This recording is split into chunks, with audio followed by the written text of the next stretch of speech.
Good morning everybody.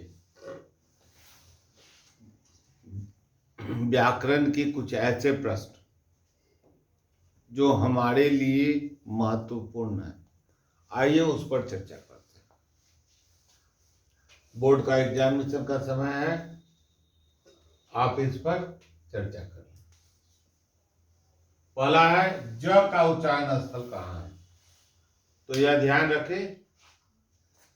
इस पर हमने वीडियो दे रखा है। सूत्र है व्याकरण से अपु विसर्जनीय नाम कंठा, यानी कि आ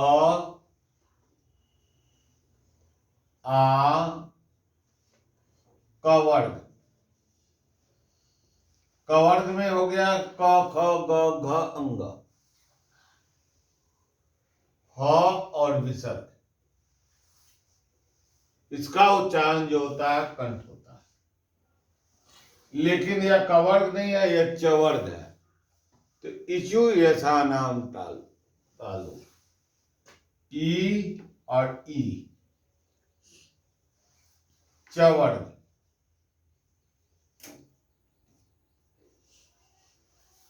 और तालव्य स, इसका उच्चारण तालु से होता है, तो चवर्ग में ही आता है। च, छ, ज, झ, य। यही ज है, इसका उच्चारण स्तर तालु होगा। एक आंसर सही है। ए। भानुदय शब्द का संधि विच्छेद क्या है? भानु जोर उदय, यह स्वर संधि है, ध्यान रखिएगा। स्वर संधि है और इसका सूत्र है उ जो उ बड़ा उ। यह सूत्र भी पूछा जाता है। भारतीय कौन सा संज्ञा है? तो भारत का नाम रखेंगे तो व्यक्तिवाचक होगा, किसी देश का नाम है। लेकिन भारतीय की बात आएगी तो यह जातिवाचक संज्ञा है। Option B. घोंसले से पक्षी निकलना, तो से शब्द है, से दो तरह का होता है,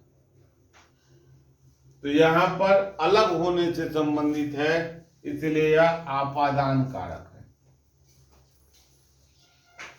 उसके बाद आएंगे हम लोग, शब्दों को जब वाक्य में पिरो दिया जाता है तो उसको हम लोग कहते हैं पद कहते हैं। पिरो करके पद बनता है। अनुशासन का शब्द है उपसर्ग है, अनुशासन शब्द में उपसर्ग है, तो यह जान ले कि उपसर्ग और प्रत्यय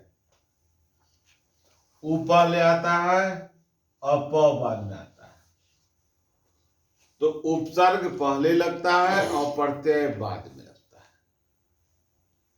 तो यहां पर अनुशासन, अनु जोड़ शासन,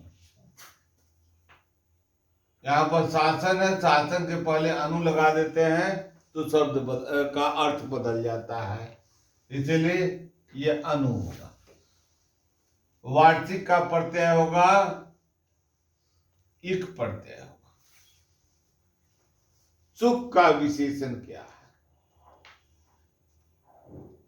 तो सुख एक संज्ञा पद है, संज्ञा शब्द है, और उसका विशेषण होगा सुखी। मैं सुखी हूं, वह सुखी है। संज्ञा की विशेषता बतलाने वाले को विशेषण कहते हैं। कभी कभी पूछता है कि विशेषण बनाइए, संज्ञा से विशेषण बनाइए, तो सुख मिलेगा तो सुखी आप बनाइएगा। संधि का सामान्य अर्थ मेल होता है, संधि मत समझ लीजिएगा, संधि का सामान्य अर्थ मेल होता है।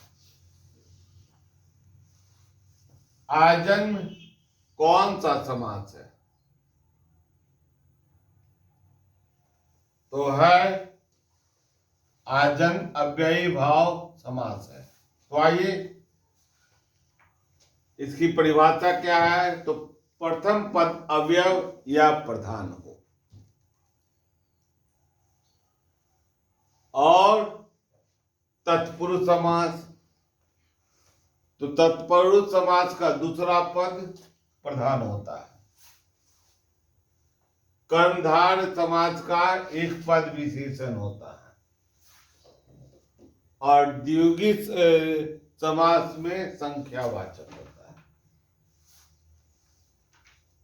तो हमारा अव्ययी भाव सही है। तो इन सब के साथ हमने व्याकरण के कुछ महत्वपूर्ण प्रश्न आपको दिए, इसका आप लाभ उठाएं, जीवन को सुखमय बनाएं। तो अब हम विदा लेते हैं। शुभकामना शुभ आशीष के साथ फिर मिलेंगे। जय हिंद।